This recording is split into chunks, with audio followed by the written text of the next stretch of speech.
का महात्म्य।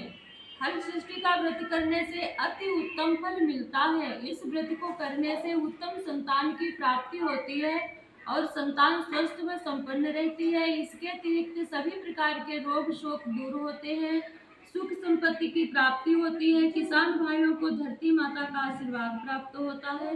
वास्तव में हल षष्ठी देवी परम दयालु है और अपने भक्तों की सभी मनोकामनाएं पूरी करती हैं।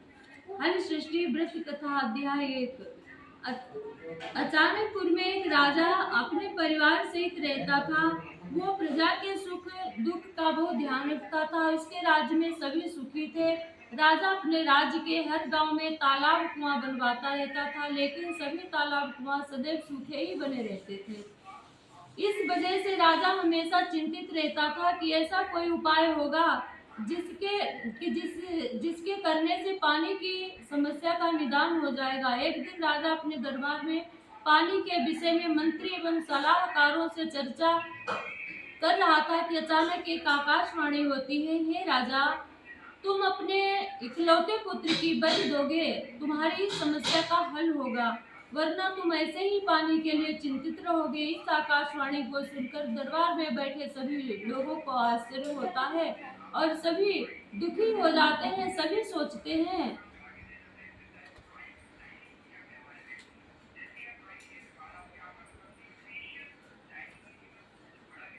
यदि राजकुमार की बलि दे दी जाएगी तो राजा का वंश ही खत्म हो जाएगा।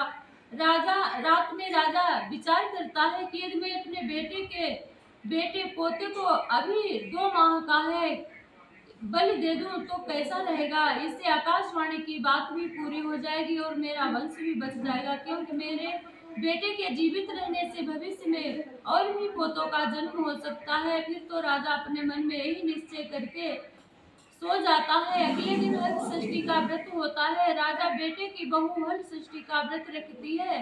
इधर राजा सोचता है कि मैं बहू से उसके पुत्र को बलि के लिए कैसे मांगूं। कोई माँ अपने पुत्र को बलि के लिए कैसे दे सकती है, वो भी आज के दिन, जबकि माताएं अपने पुत्र के सुख सौभाग्य की कामना के लिए व्रत कर रही हैं। राजा मन में विचार करता है, क्यों न मैं बहू को किसी बहाने से उसके मायके भेज दूं और पोते को जाने को कह दूं, छोड़ जाने को कह दूं।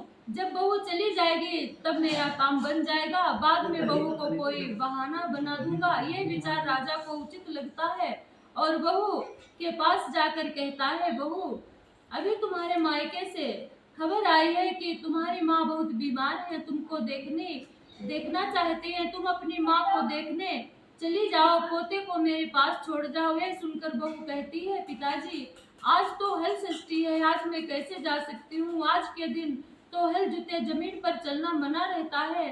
तब राजा कहता है, तुम चलकर नहीं जाओगी, मैं पालकी सजवा देता हूँ, तुम उसमें बैठ कर जाना। बहू के जाते ही राजा अपने पोते को सागर के पास ले जाकर बलि चढ़ा देता है। उसके बाद उसे आत्मग्लानि होती है कि वो अपनी बहू से क्या कहेगा। उधर बहू जब अपने मायके पहुंचती है तो सभी महिलाएं हल षष्ठी पूजा करने की तैयारी कर रही होती है। उसकी माँ भी पूजा करने को तैयार बैठी है। अपनी माँ को स्वस्थ देखकर बहू को बहुत खुशी होती है, लेकिन आश्चर्य भी होता है कि ससुर जी ने ऐसा क्यों कहा। उसके बाद सभी मिलकर हल षष्ठी देवी की पूजा करते हैं। बहू भी पूजा करके व्रत का पारण कर कहारों के साथ वापस आती है। रास्ते में वो कहारों को कहती है, हमारे ससुर जी ने जो सागर बनवाया है उसी तरफ से ले चलना, मैं सागर में हाथ मुंह धोकर जाऊंगी।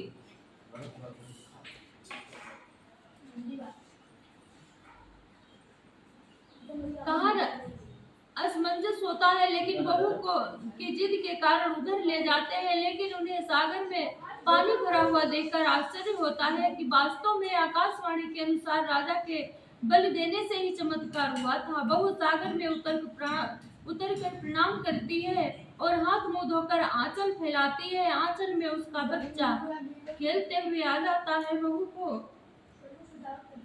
बहुत आश्चर्य होता है कि बच्चा यहाँ कैसे आया।